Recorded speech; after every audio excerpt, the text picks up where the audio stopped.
potensi, tingkatkan prestasi, lahirkan profil pelajar Pancasila.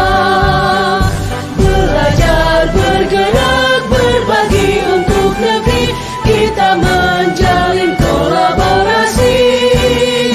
Belajar, bergerak, berbagi untuk negeri, demi bakti. Assalamualaikum warahmatullahi wabarakatuh.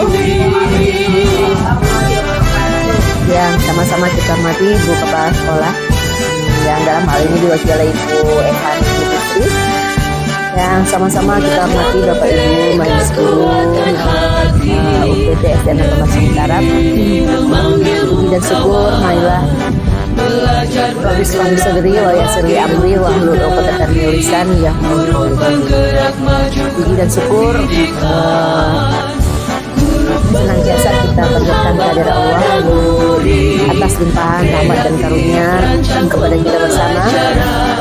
Selanjutnya salawat serta salam semoga disampaikan kepada junjungan kita Nabi besar Muhammad sallallahu alaihi wasallam. Allahumma shalli ala sayyidina Muhammad wa ala ali sayyidina.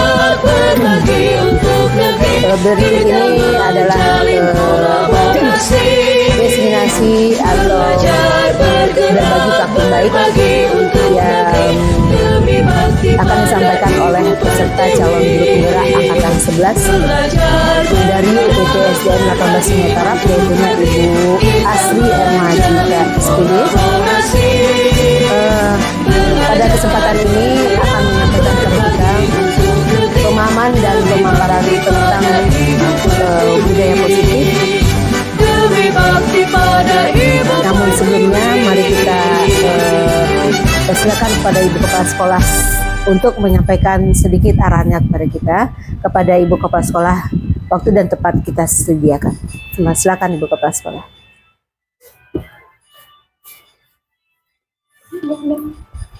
Assalamualaikum warahmatullahi wabarakatuh.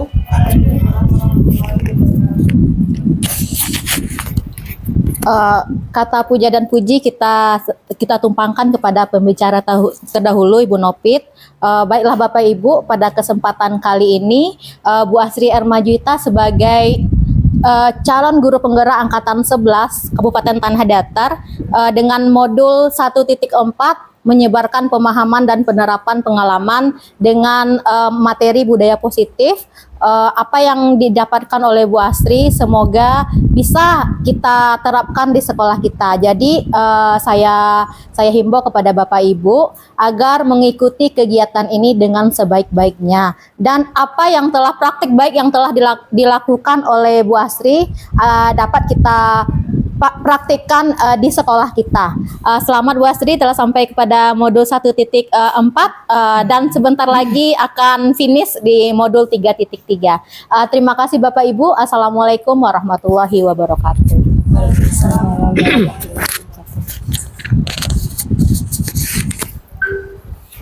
Kita langsung saja Bapak dan Ibu, kita persilakan kepada Ibu Asri Ermajita untuk menyampaikan pemaparannya dalam pertemuan kita pada siang hari ini. Pada Ibu Asri Ermajita kami persilakan. Silakan Bu. Assalamualaikum warahmatullahi wabarakatuh. Waalaikumsalam warahmatullahi wabarakatuh. Terima kasih kepada moderator, kepada Ibu Novit yang telah memberikan saya kesempatan untuk mempresentasikan hasil dari 2 bulan ini pendidikan saya di CGP dalam budaya positif. Dan terima kasih juga kepada Bapak Ibu guru hebat yang telah bersedia menempatkan waktunya untuk bisa mendengarkan hasil presentasi saya. Baiklah Bapak Ibu, di sini saya akan mempresentasikan menyebarkan pemahaman dan penerapan pengalaman budaya positif dan saya Asri Ermajita, CGP Angkatan 11 Kabupaten Tanah Datar. Dan di sini saya akan menerapkan bagaimana konsep inti budaya positif. Yang pertama, perubahan paradigma belajar, disiplin positif, nilai-nilai kebijakan, kebutuhan dasar manusia, motivasi perilaku manusia, posisi kontrol, keyakinan kelas, dan segitiga restitusi.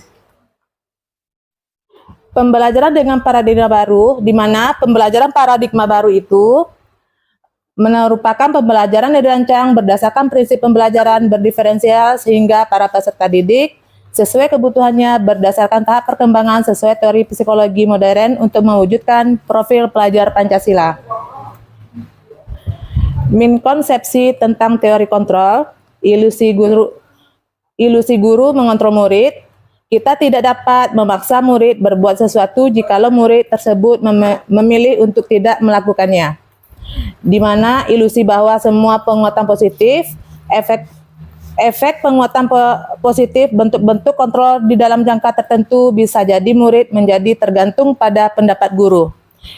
Dan ilusi bahwa kritik dan membuat orang merasa bersalah dapat menguatkan karakter menggunakan hal tersebut menuju pada identitas gagal. Ilusi bahwa orang dewasa memiliki hak untuk memaksa. Perilaku memaksa tidak akan efektif untuk jangka panjang, sebuah hubungan permusuhan akan terbentuk. Mengubah paradigma stimulus respon ke pendekatan teori kontrol, di mana stimulus respon realitas kebutuhan kita sama, di mana teori kontrolnya realitas kebutuhan kita berbeda. Semua orang melihat hal yang sama. Di teori kontrol, setiap orang memiliki gambaran berbeda. Stimulus respon, kita mencoba mengubah orang agar berpandangan sama dengan kita. Di mana teori kontrolnya, kita berusaha memahami pandangan orang lain tentang dunia. Stimulus respon, perilaku buruk dilihat sebagai suatu kesalahan. Di teori kontrol, semua perilaku memiliki tujuan. Stimulus respon, orang lain bisa mengontrol saya. Hanya Anda yang bisa mengontrol diri saya. Stimulus respon, saya bisa mengontrol orang lain. Di teori kontrol, Anda tidak bisa mengontrol orang lain. Di stimulus respon, pemaksa ada pada satu bujukan, gagal. Teori kontrolnya, kolaborasi dan konsens menciptakan pilihan-pilihan baru. Stimulus respon, model berpikir menang atau kalah. Di teori kontrolnya, model berpikir aktif untuk jangka panjang, sebuah hubungan permusuhan akan terbentuk. Mengubah paradigma stimulus respon ke pendekatan teori kontrol, di mana stimulus respon realitas kebutuhan kita sama, di mana teori kontrolnya realitas kebutuhan kita berbeda. Semua orang melihat hal yang sama. Di teori kontrol, setiap orang memiliki gambaran berbeda. Stimulus respon, kita mencoba mengubah orang agar berpandangan sama dengan kita. Di mana teori kontrolnya, kita berusaha memahami pandangan orang lain tentang dunia. Stimulus respon, perilaku buruk dilihat sebagai suatu kesalahan. Di teori kontrol, semua perilaku memiliki tujuan. Stimulus respon, orang lain bisa mengontrol saya. Hanya Anda yang bisa mengontrol diri saya. Stimulus respon, saya bisa mengontrol orang lain. Di teori kontrol, Anda tidak bisa mengontrol orang lain. Di stimulus respon, pemaksa ada pada satu bujukan, gagal. Teori kontrolnya, kolaborasi dan konsens menciptakan pilihan-pilihan baru. Stimulus respon, model berpikir menang atau kalah. Di teori kontrolnya, model berpikir menang-menang. Kita lanjut Bapak Ibu, di mana disiplin positif mengacu pada disiplin diri yang memiliki tanggung jawab terhadap apa yang dilakukannya berdasarkan nilai-nilai yang diyakini. Untuk menciptakan murid yang merdeka, syarat utamanya harus ada disiplin.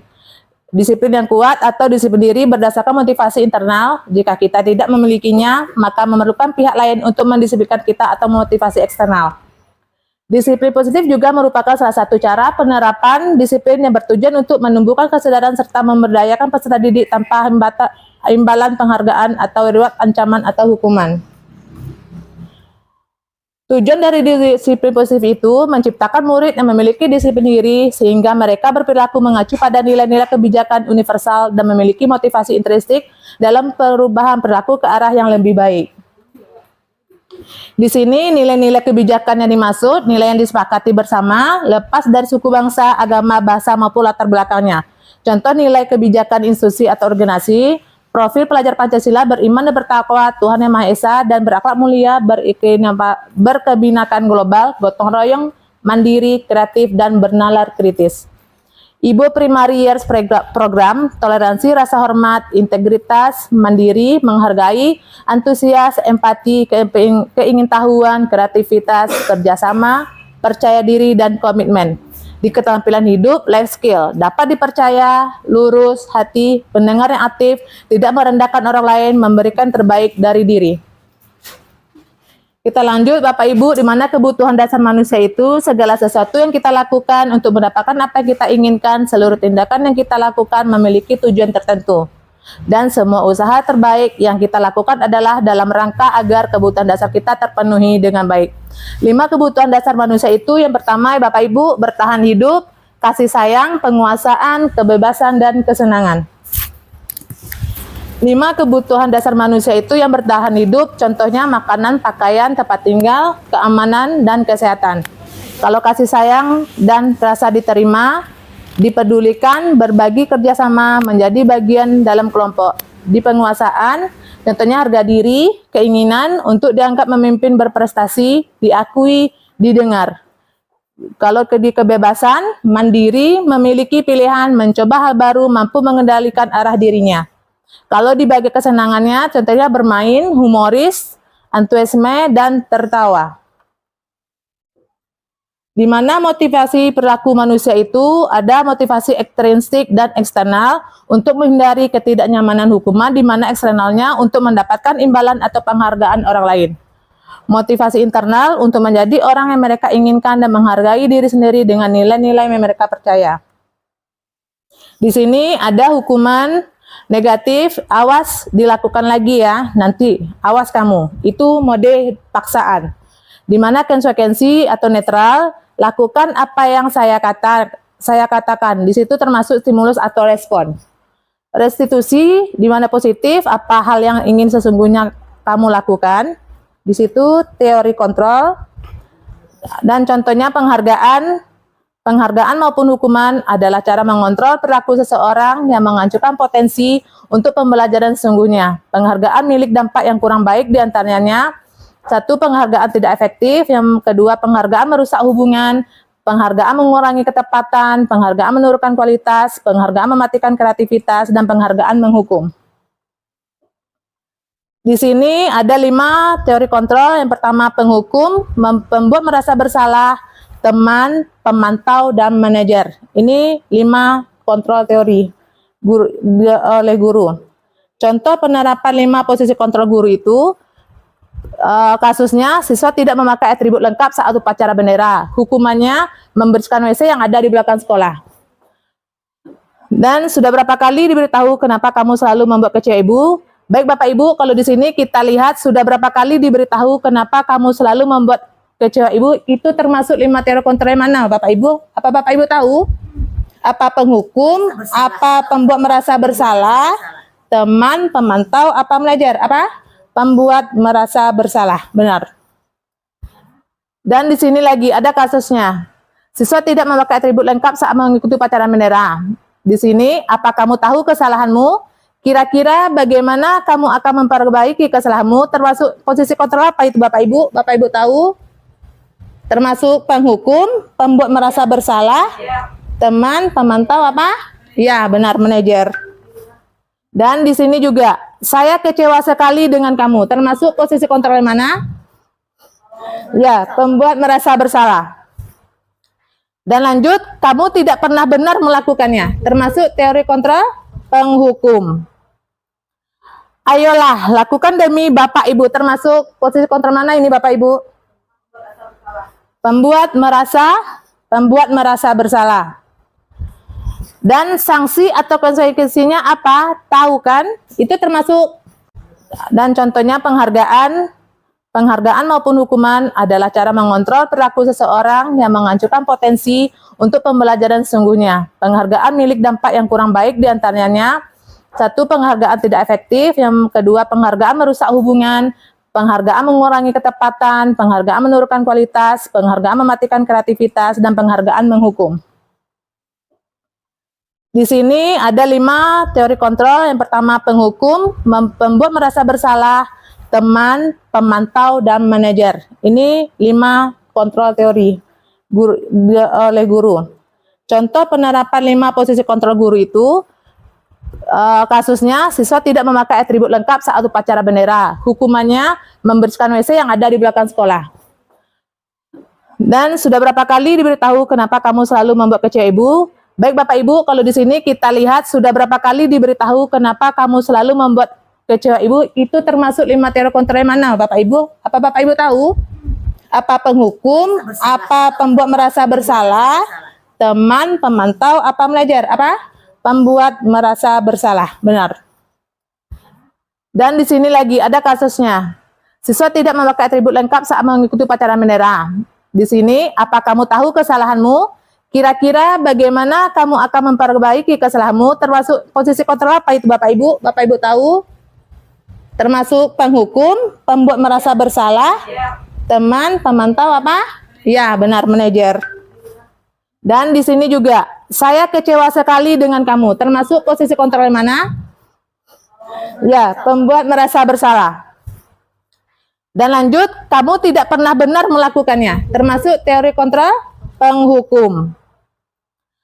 Ayolah, lakukan demi Bapak Ibu. Termasuk posisi kontrol mana ini Bapak Ibu?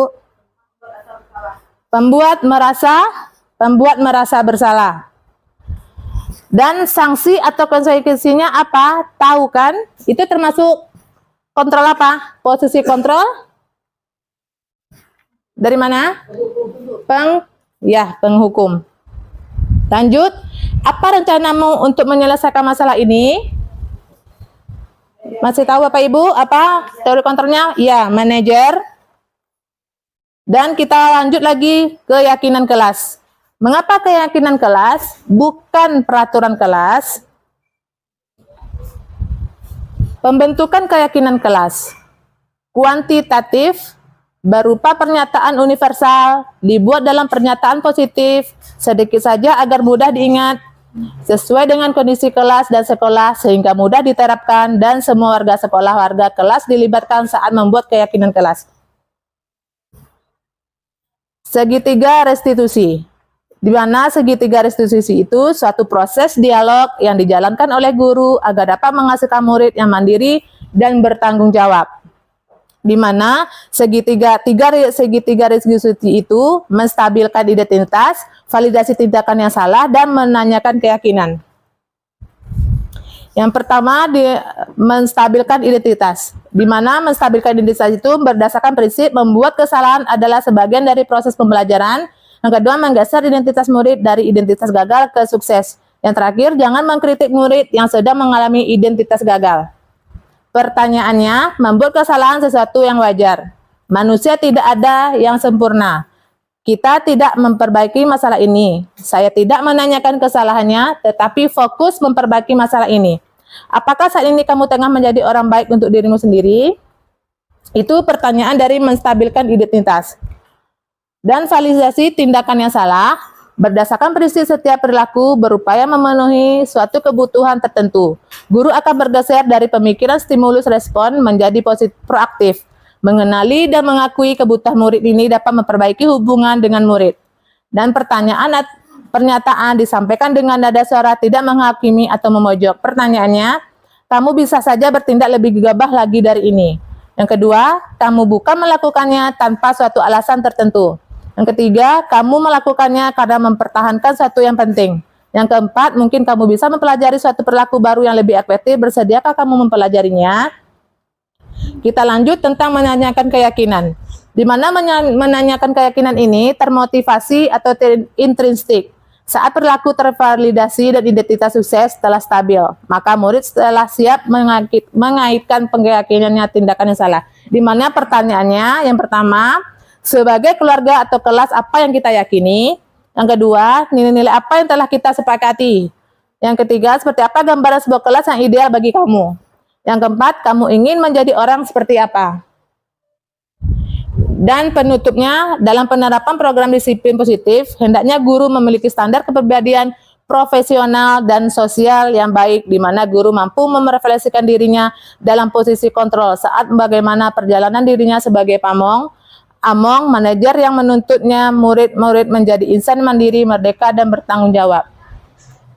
Baiklah Bapak Ibu, semoga apa yang saya sampaikan hari ini bisa menjadi introspeksi diri kita sebagai guru. Tidak hanya kita sebagai manajer, tapi kita harus bisa kita melihat anak kita tidak memaksakan dengan keyakinan, dengan keinginan kita, tapi kita harus tahu karakter anak dan kepribadian anak tersebut. Baiklah Bapak Ibu, hanya itu yang bisa saya sampaikan prestasi saya hari ini. Wabillahi taufiq wal hidayah. Wassalamualaikum warahmatullahi wabarakatuh. Saya kembalikan kepada moderator.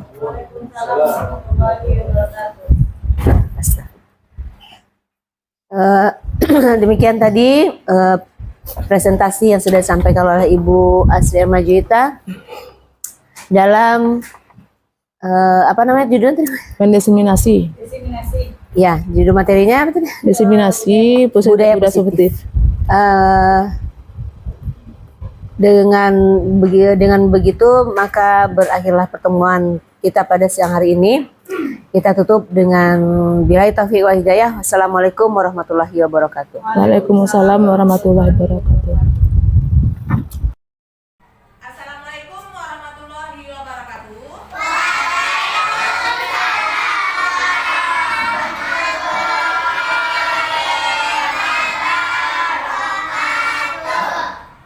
Nah, pagi ini kita lanjut pelajaran kita. Apa pelajaran kita hari ini? Kejokan. Itu kejokan. Masih ingat anak ibu apa kejokan? Pintar. Itu ya. Apa tadi kejokan?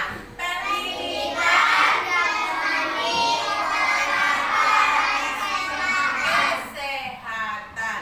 Nah, hari ini seperti biasa, sebelum kita memulai pembelajaran, kita terlebih dahulu apa? Berdoa. Ya, siapa ketua kelasnya?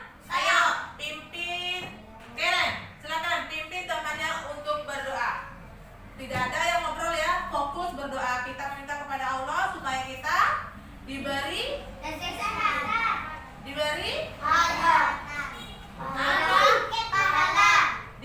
ilmu, diberi ilmu dan pahala dan kesehatan juga ya. Baik Keren, silakan Keren. Apa? Berdoa. Iya, disiapkan dulu.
olahraga.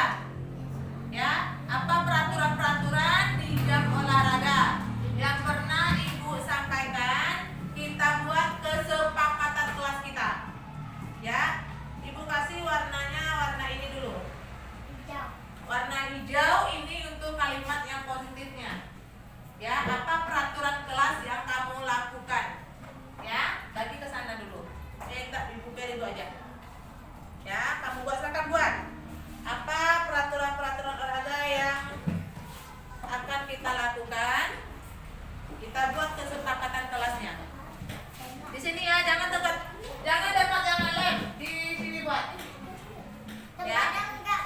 Ya, di tempat yang tidak lem.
Ayunda di jam olahraga Ibu, Ayunda sering absen.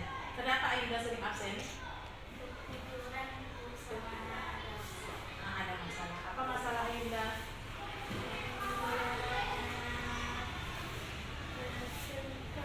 Bertengkar. Ya, Ayunda bertengkar kalau rasa Ibu sama sepupu ya. Jadi masalah Ayunda bertengkar sama sepupu tidak boleh Ayunda beradu-adukan dengan masalah sekolah ya. Kalau Ayunda anak sekolah tetap Ayunda laksanakan. Jadi kalau masalah Ayunda kesampingkan karena Ayunda anaknya berprestasi ya. Kenapa Ibu bilang berprestasi? Karena di lapor Ayunda dapat tertingkat dari kelas 1 sampai 3 Ayunda sudah masuk. Jangan gara-gara Ayunda libur, Ayunda nanti merosot Ayundanya tidak akan dapat ya. Jadi Ibu minta Ayunda besoknya tidak boleh lagi libur, apalagi di jam olahraga ya. Bisa Ayunda lakukan. Nah, dan itu lagi tadi Ayunda bilangnya tertidur. Kenapa Ayunda bisa tertidur? Emang jam berapa Ayunda tidur? Jam 9. Kalau tidur dari jam 9 kan emang itu tidurnya untuk anak sekolah. Kenapa bisa terlambat bangun? Gak ada yang bangunkan. Iya, besok jangan lagi diulangi seperti itu. Bangun anak sekolah, tidurnya jam 9 dan bangun nanti subuh, sholat subuh, mandi, sudah mandi, sarapan dan berangkat sekolah. Kan Ibu tahu jam berapa masuk sekolah? Tahu jam berapa? 7? Jam 7.15 sudah ada di sekolah dan kita melakukan aktivitas kita pagi yaitu senam atau mudaharah atau kegiatan apa lagi paginya kita senam kan? Iya senam. Jadi tidak boleh Ayunda ulang lagi ya. Bisa? Janji sama Ibu? Ya. Oke. Kenapa kalian terlambat pergi sekolah? Saya tidur, Bu. Emang jam berapa kalian tidur malam? Jam 10? Apa yang kalian lakukan jam 10 tuh? Main HP? Emang nggak dilarang sama orang tua kalian main HP? Kenapa tidak? Mana orang tua kalian? Nah, besok kalian tidak boleh lagi tidur jam 10 dan tidak boleh lagi bermain HP ya. Tidur kalau anak murid, anak sekolah itu tidurnya jam 9. Setelah membaca, setelah memasukkan buku dan buku pelajaran tas, kalian tidurnya jam 9 ya. Terus tidur jam 9, paginya bangun keren jam 5 atau jam setengah 6, sholat subuh, mandi, sarapan dan pergi sekolah. Kalian tahu jam berapa kita masuknya jam berapa? 7.15. Nah, kalian sudah tahu kita masuk jam 7.15 ya. Jadi tidak boleh diulangi lagi dan tidak boleh lagi terlambat datang ke sekolah apalagi di jam upacara bendera hari Senin. Bisa? Apa kalian akan mengulangi lagi? Tidak? Oke, terima kasih. Kalau kalian ulang lagi, apalagi hukuman akan dikasih? Apa mau hukuman akan dikasih untuk kalian? Hah? Atau kalian Ibu suruh tidak boleh masuk pelajaran Ibu ya? Ya, janji? Oke? Dah, matikan lagi.